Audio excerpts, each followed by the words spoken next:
It's time to sit back, relax, and listen to Conversations with Joan. Conversations with Joan will inspire, motivate, and empower you. Live your best life now. Listen, learn, think, and decide.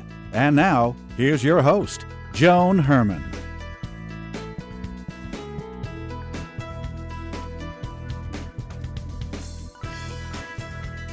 Welcome to Conversations with Joan. I'm Joan Herman. Thanks for tuning in. Conversations with Joan focuses on topics that are important to your life, from health and wellness to professional development to personal well-being.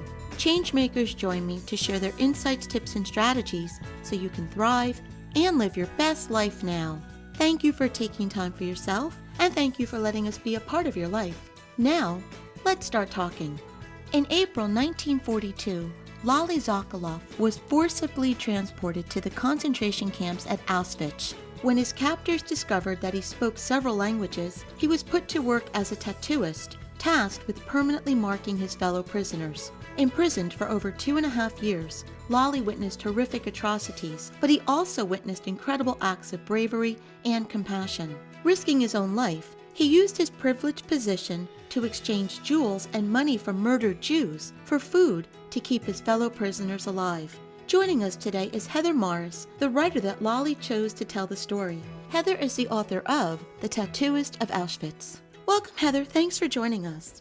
Thank you. Lovely to be talking to you. Heather, this is such a heartbreaking story that you're about to share.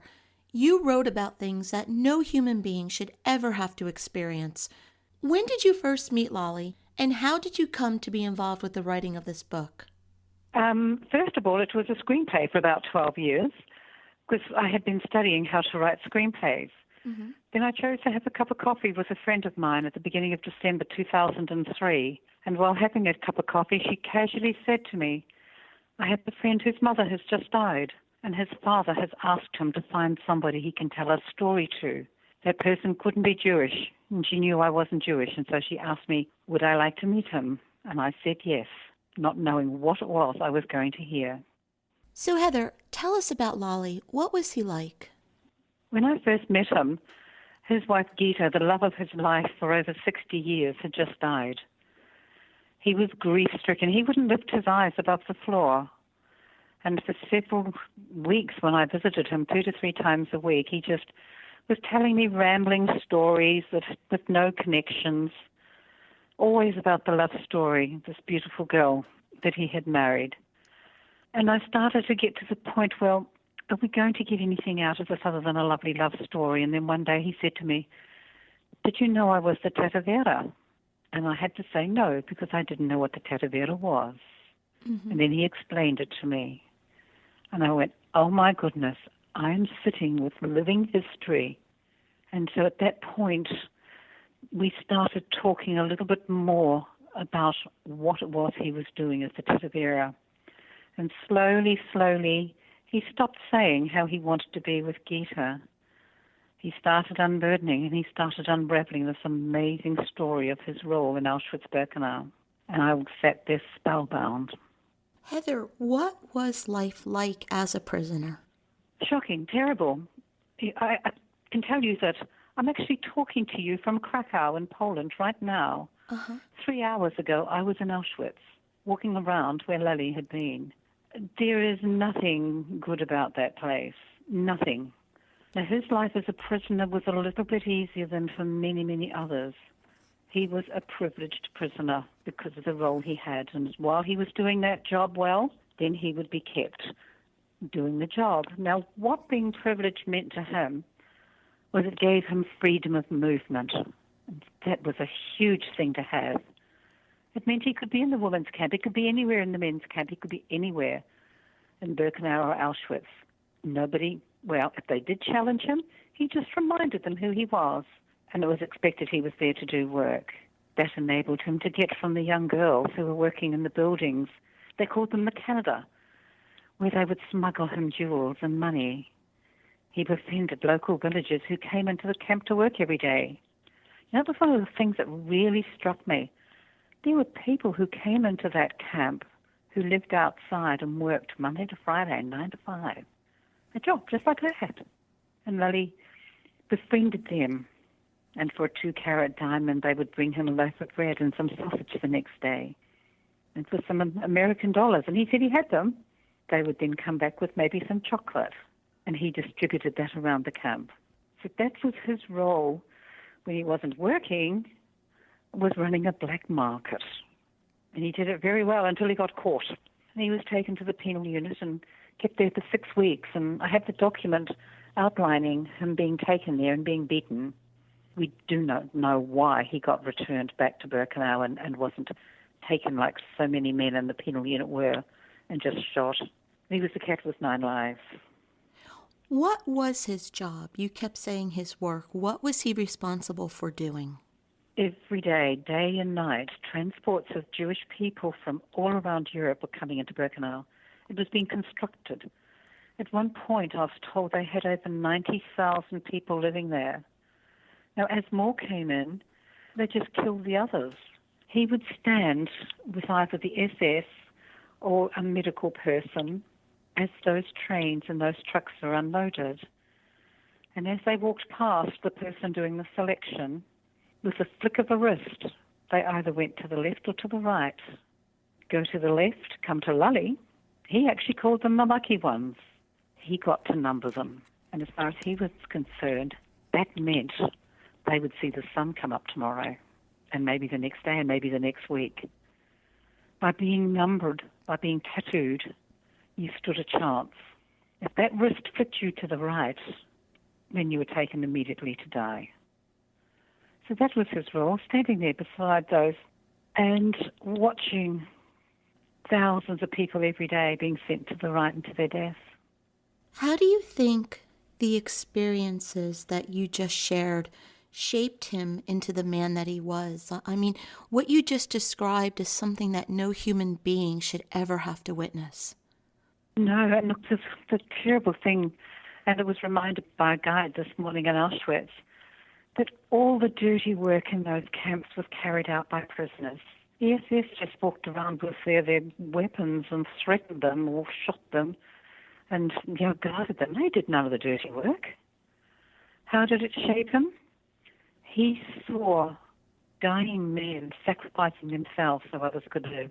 And he played a role in that many times, changing numbers on men so that one who knew that they weren't going to survive because they were too ill would go to the gas chamber, while a younger, healthier person then was given another chance at life. And he would say to me, don't you ever trust your government. Politicians will never save you. You use your neighbor, your friend, your brother. It's only man that will save you, mankind. And he saw so many examples of that. And what he took from it was, and he taught me the lesson, never judge, and don't be judging or judged yourself.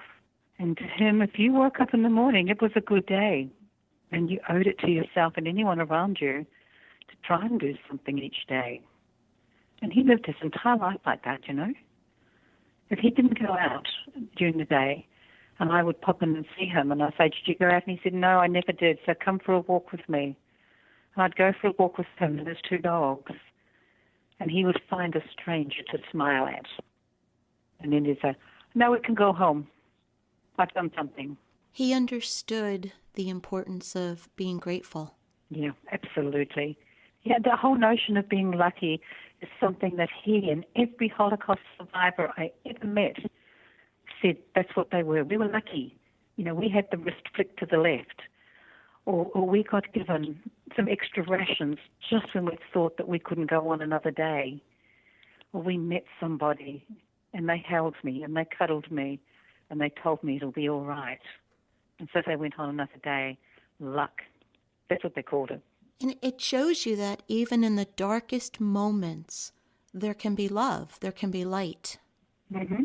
This place was almost like a community, They were reaching out to each other. There were people just doing what they could to help somebody else who they thought was not going to survive, that was struggling.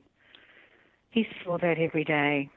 I met many people for whom that was their reality too, and particularly the girls, for whom intimacy, that cuddle which girls can more regularly give to each other.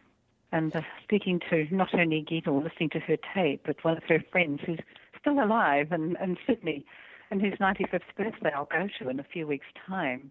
She said all we could do in our blocks each night was to see the people who were so unwell they weren't going to make it and make sure that they were held while they died. You mentioned that he met the love of his life, Gita. It was during this time, wasn't it? Yes. The quick background to who Lale was, you asked about who he was afterwards. Who he was before is an incredible story. He was a 26-year-old man in Slovakia with a good job. He was a playboy. He was a love him and leave him. He said, I had so many girlfriends. He said, I dated all the time and I bedded all the time. Mm-hmm. And so for that man who, for him looking immaculate was how he presented himself, to then hold the arm of an 18-year-old girl dressed in rags and her head shaven and unbathed, squeeze her arm, look into her eyes and have her look back into his. And he told me 60 years later, I knew in that second I would never love another. Oh. Yes. Unbelievable that such a person could be smitten just like that. And they both survived. They both survived, and they didn't know that they both had, obviously, because their departures from Auschwitz were both very different. Gita's on a death march. He watched her go. Every woman in Birkenau marched out in January of 45 into the snow, and he wasn't to know. It took her 6 weeks of hiding in the forest in the odd home in and around Krakow, where I am right now. Uh-huh.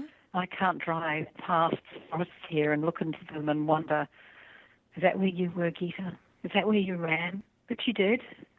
She survived, and he said, I knew she had survived. And so he went looking for her when he got back to Slovakia too. And while he was looking for her, she found him. Heather, why do you think this story resonates with so many people? I think we've kind of worked it out. I have not written the story of the Holocaust. I have just written a Holocaust story. And while the many, many books out there, and we need many, many more folks, talk about the Holocaust in its totality, and 6 million Jews died, 1 million plus in Auschwitz alone. These are huge numbers. These are faceless numbers that people can't relate to. I'm told by people, children as young as 13, I can relate to your man. I can relate to one. Well, I can't relate to 6 million. And so I think that's my belief and my take from all the people I've been speaking to. Everybody likes a good love story, but they like a story where they can relate to the main protagonist as well. The book is The Tattooist of Auschwitz by Heather Morris. If you would like to learn more about Heather or the book, you can visit heathermorris.com.au. Heather, in our final moments, what life lessons can be found from this story? To Lale and to me now, the lesson that everyone should take on board, and this is right now very, very pertinent to what's just happened in your country. Mm-hmm. Do not judge. You don't have the right to judge somebody else just because they're different to you. And I'm not talking about religion, I'm talking about race, creed, color, sexual orientation, whatever. Do not judge, lest you be judged. And if you wake up in the morning, it's a good day.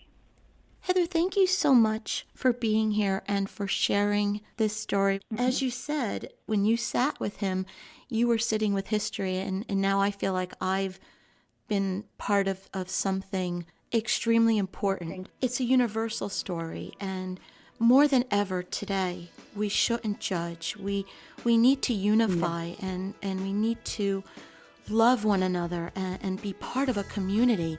And I think this story is a wonderful reminder of what we all need today. So thank you for being here. Honored to be talking to you.